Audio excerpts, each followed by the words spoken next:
explain to me the meaning of energy from the vacuum? See, I don't want to make it implied that I am endorsing this particular concept. But that will not be. Yeah. But I don't want it to be implied that I do that. Yeah. Okay. And we just want to talk about phenomenology and experimentation. Yeah. Okay. Yeah. No, we're not looking for your endorsement. Yeah. We're just exploring. Okay. Fine. Okay. I've been in the field of material science for 30 years. I was educated first at California Institute of Technology, where I first got introduced into the subject of material science. However, actually at that time, my major was more in electrical engineering. But through research, I got very much interested in material science because it is so rich in science at the same time as practical, and I like that combination. So after graduation from California Institute of Technology, I moved on to Massachusetts Institute of Technology, or MIT, for my graduate work. And there, my focus was on material science. And in MIT, I got involved with carbon research for the first time. And that has been the focus of my research for the last 30 years. Carbon, referring to graphite, carbon fibers, carbon fiber composites, activated carbon, diamond, nanotubes, quite a large variety of materials, and a lot of applications involved. And I have been working on a large variety of properties of these various materials. Not only the structural properties, but the functional properties, such as the electrical properties, how the electrical and the mechanical properties connect to one another, and also the properties related to electromagnetic fields and thermal applications. And carbon fibers are most important from a practical point of view because of the carbon fiber polymer matrix composites. The polymer matrix primarily epoxy. And that's, this is an example of the carbon fiber. It looks like hair, but it's just a very small fraction of the size of our hair. And it's all carbon. And it is very strong and stiff in this direction, but it's very light. And so it is very effective as a reinforcement.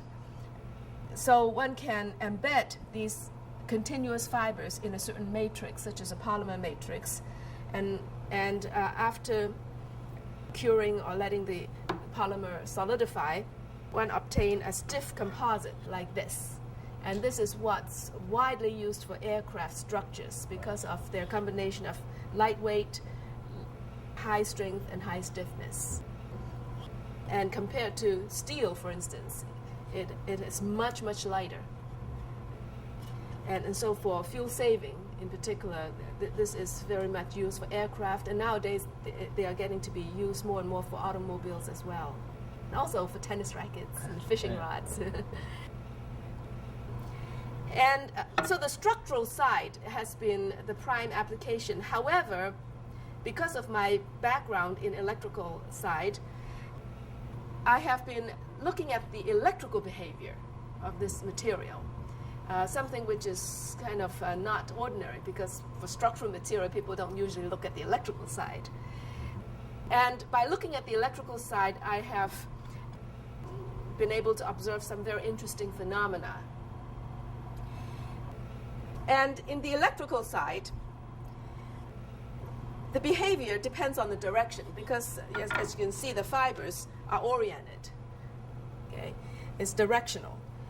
So if you make a composite, then if, let's say, the fibers are lined up in this way, then the properties of this composite would be very different in the different directions.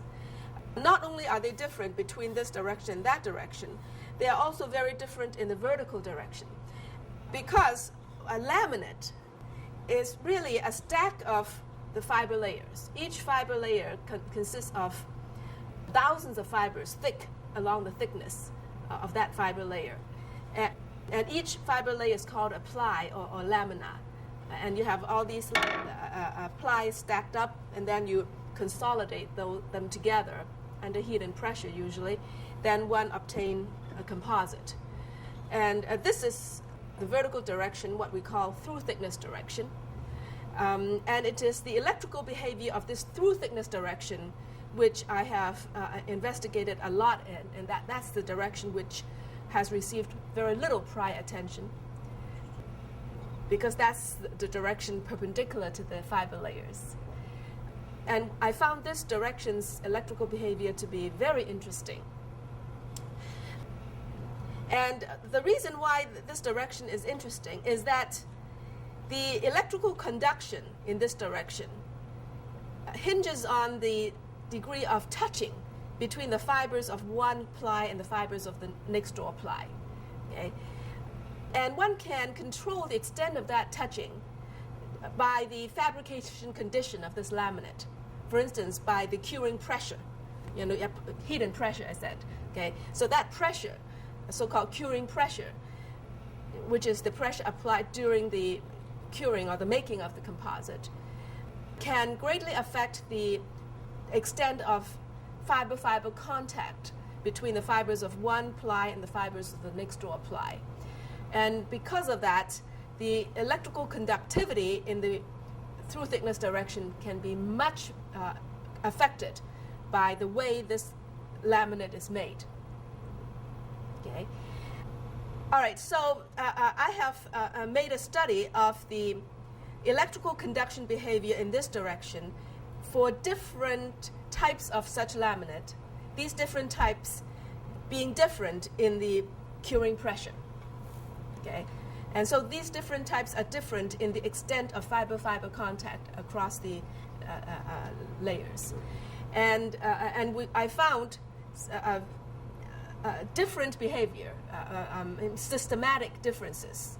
That is how the conduction behavior correlates with the curing pressure. There is a very consistent correlation.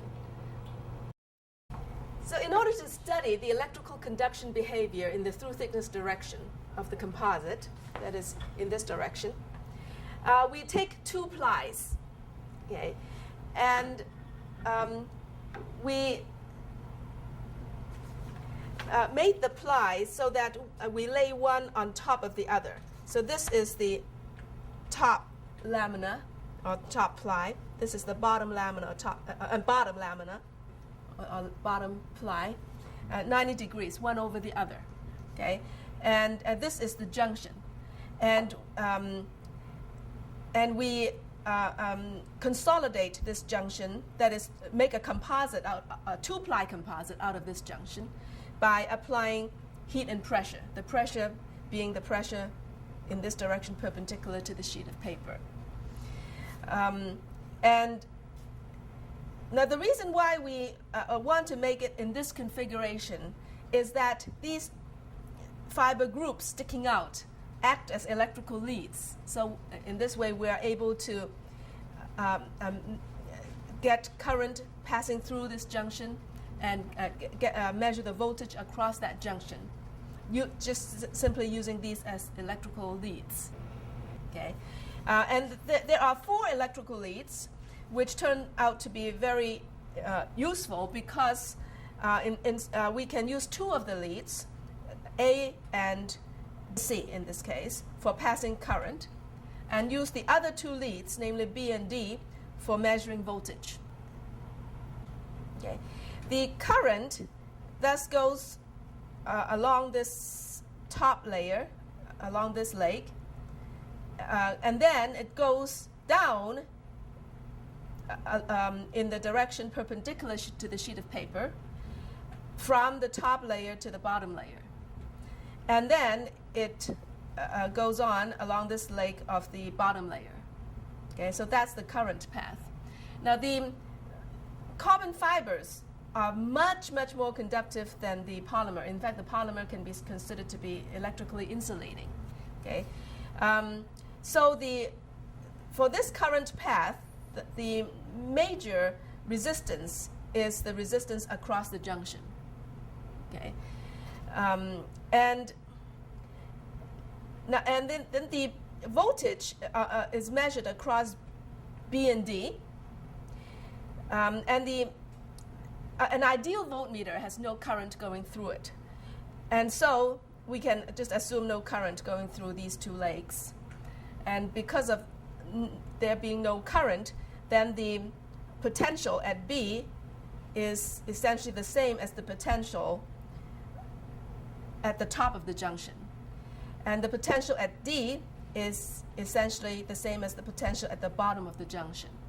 Okay, so in this way, the voltage difference between B and D gives the voltage across the junction, and the voltage divided by the current gives the resistance. Okay, and and this resistance reflects the contact resistance, which is the resistance across this interface. And this contact resistance multiplied by this junction's area, what's called the contact area, gives the contact resistivity, which is a geometry-independent parameter that describes the nature of this interface. I have a quick question. Mm-hmm. The common interface area, and I may have missed it. Is there pressure applied to this, or is there glue, epoxy? I mean, or is it just laid on each? Yeah, just laid on. Now, the epoxy is already surrounding the fibers. Okay. That is, right. Each lamina already has the resin, right. Tacky resin. Right. So you lay these two tacky strips one on top of the other, and then through hot pressing, okay. They would. The epoxy would cure and it would stick together. So actually, this is ordinary way of making these laminates. So the pressure is applied during the curing process? Only during curing, yes. After it's finished, the making process is finished, then the heat and pressure are removed. Okay. So we have here a sample, an actual sample of that thing. This is the bottom lamina, and this is the top lamina on top of it. And this is where they touch, and this is the junction. And we are interested in the contact resistance of this junction. That is the resistance in the direction perpendicular to this piece of paper. And we pass current from here to here, so that the current goes here and then down the junction from the top to the bottom layer, and then along this leg of the bottom layer. And while doing that, we measure the voltage between these two legs. Okay. Now, this sample exhibits the conventional behavior, namely, as you increase apply a positive current, and as you increase the current, the voltage is positive and becomes higher and higher. Okay, and this is the ordinary effect. In fact, the current and voltage are linearly related to one another, and it's positive slope. The current voltage relationship is positive in slope, and this is the classical positive resistance situation, and this applies for the case of the curing pressure being rather small, so that the extent of touching across the layers is not very high. When you talk of the curing pressure being comparatively small, what orders of what range are you talking about here? Yes, the curing pressure. This is from my paper. Yeah. So this is curing pressure in megapascal. And 0.13 megapascal is considered a low curing pressure. 1.4 megapascal is considered a high curing pressure. So even high is actually not a very high pressure. 1 megapascal is the same as 145 psi. So it's not very high pressure, but just on a relative scale. And so using a relatively low curing pressure, one attains the conventional behavior, positive resistance. And we're going to demonstrate that experiment right here. Okay, and Dr. Wang, who is the first author of that paper, is with me, and he's going to help me with this demonstration. It's all automated, so it's going to come out. Now he's going to crank up the current, and the voltage, is all automatically current voltage automatically collected and it's going to be displayed. So let's put the display up on the computer. No, just wait. Now he's cranking up. So the top curve is the current, the bottom curve is the voltage, and he's cranking up the two. It's just manual cranking, so it's not very smooth. Nevertheless, one can plot the current versus voltage, and you see it's linear, positive slope. It's a completely standard, Yes. Yeah. generic current voltage relationship. Yes. All right. And this is with material that has been cured at what pressure? The relatively low pressure, which is around this 0.13 megapascal area. Okay, so this is generic carbon composite cured material.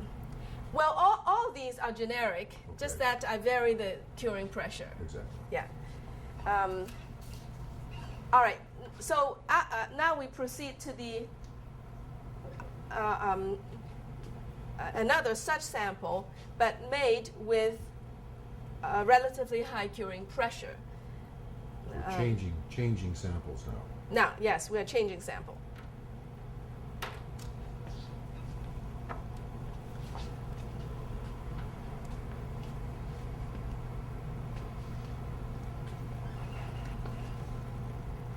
Okay, so this is the second sample, one which was made using the relatively high curing pressure. And we do exactly the same experiment, passing the current like this and measuring the voltage across these two legs. So let's do that now. All right. So he's cranking up the current manually again. And the top curve is the current, the bottom curve is the voltage. And you can see that while the current is cranked up, the voltage goes down. It goes negative. And so now you plot the current versus voltage. It is a straight line of negative slope. Okay, and this is what we call apparent negative resistance. Okay, now first of all, I'd like to explain that I don't think that this is true negative resistance. That's why I call it apparent negative resistance. And I believe that this phenomenon has to do with the electron flow having a backflow. That is, you have current or electrons going from one layer to the next layer. Okay, and then there is a tendency for the electrons to flow backward. Okay, from the one layer back to the first layer. And this backflow is driven by entropy. Okay, just like diffusion is driven by entropy. And because of this entropy-driven backflow, you have this backward current. And under certain situations, this backflow can appear to dominate. And when that happens, you have the apparent negative resistance. Okay? So I call it apparent because I believe that it's entropy driven. Okay? true negative resistance, which I'm not claiming, would have been driven by energy rather than driven by entropy. Okay? That is, if it were true negative resistance, a negative charge would go toward not the positive end of a voltage gradient, but a negative end. That would be true negative resistance. And that's driven by energy. Okay? But in this case, it's not driven by energy. I believe it's driven by entropy. Okay? And that entropy causes the tendency for backflow, and that backflow in turn results in the apparent negative resistance. Okay. What led you to look at this particular set of parameters with these materials? What inspired you to look at the voltage and current characteristics? Or is this something that's particular to your field of work? As you had said, you focus on the electrical characteristics of the composites. Yeah, that's a good question. I'm interested in the electrical side of a structural material, seemingly an odd thing. The reason for that is that I'm interested in making smart composites or multifunctional composites. I want to use the electrical behavior as an output or indicator so that the structural material becomes a sensor. Okay? So it could be a sensor of damage, sensor of deformation, sensor of temperature, whatnot. Making use of the structural material itself as the sensor is attractive compared to the embedding of a sensor into a structure. Because if you embed, it's like having a hole in the structure, and the mechanical properties of the structure would diminish. And also, it's hard to repair, once it's embedded, and the cost is high for a device compared to the structural material itself, and also if you embed, this sensing ability is only here and there, not everywhere.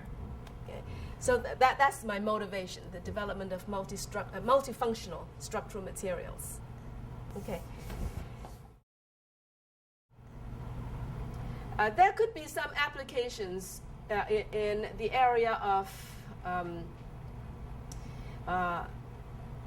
again, multifunctional composite materials, making use of this phenomenon to engineer certain electromagnetic or magnetic properties that are particular to these structural composites.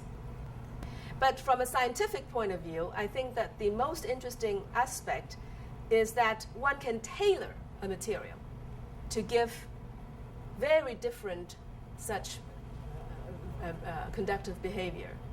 Okay? In fact, I can tailor it to make it more positive,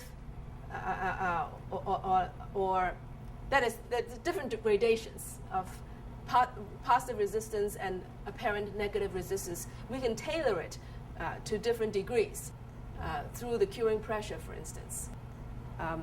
And this tailoring of a material to give whatever electrical conduction behavior that's desired is, I think, the most intriguing part of it scientifically.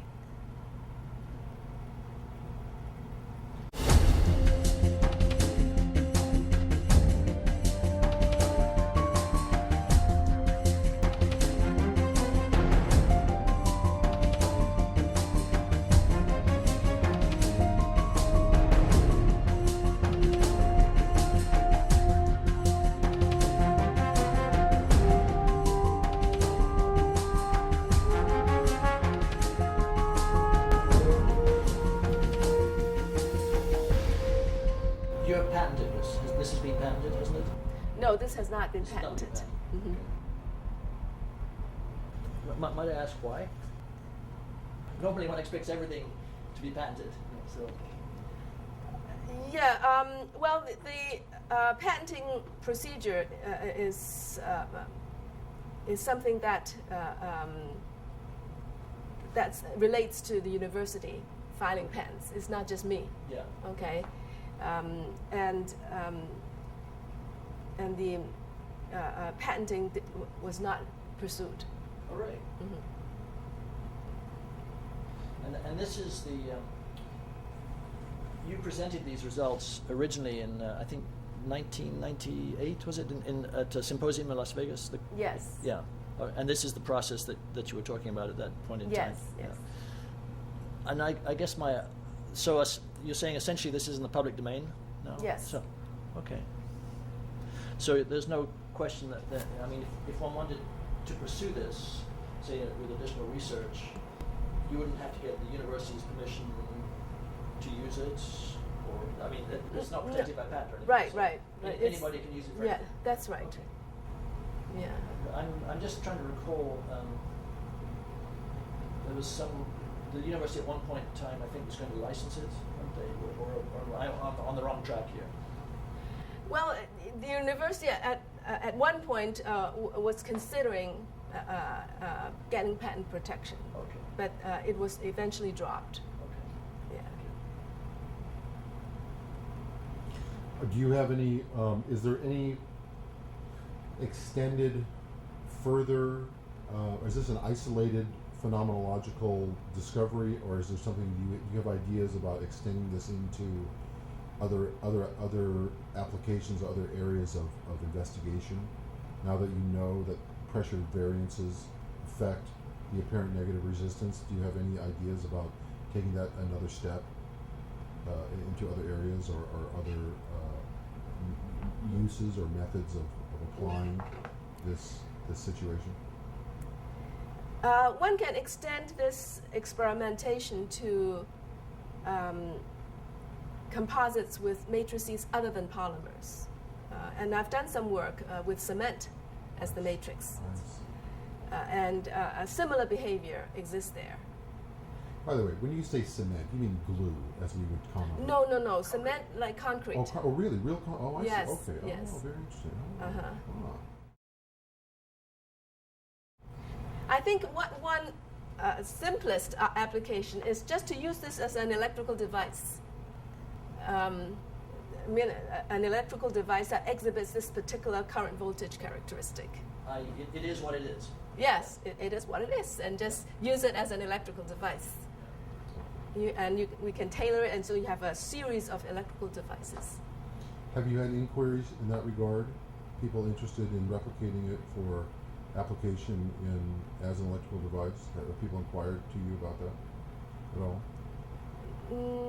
Not a whole lot. Yeah. Okay. Thank you very much. Okay.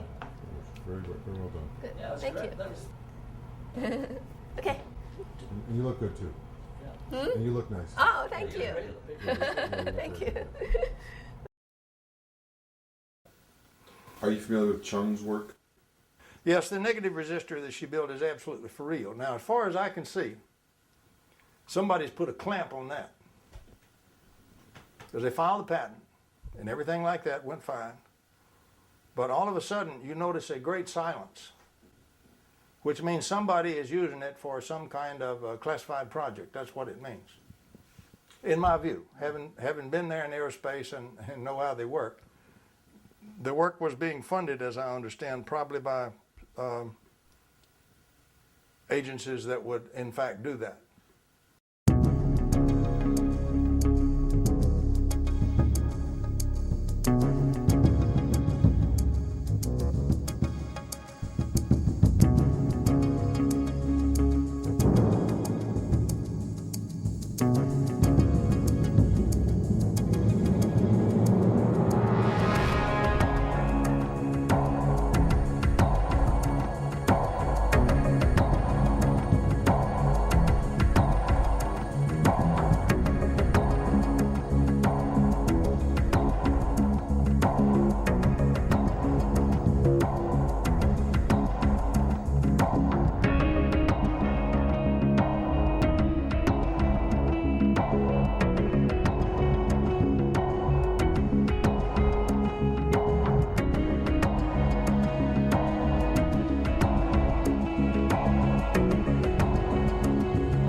So at age 18, I came all by myself to America to study.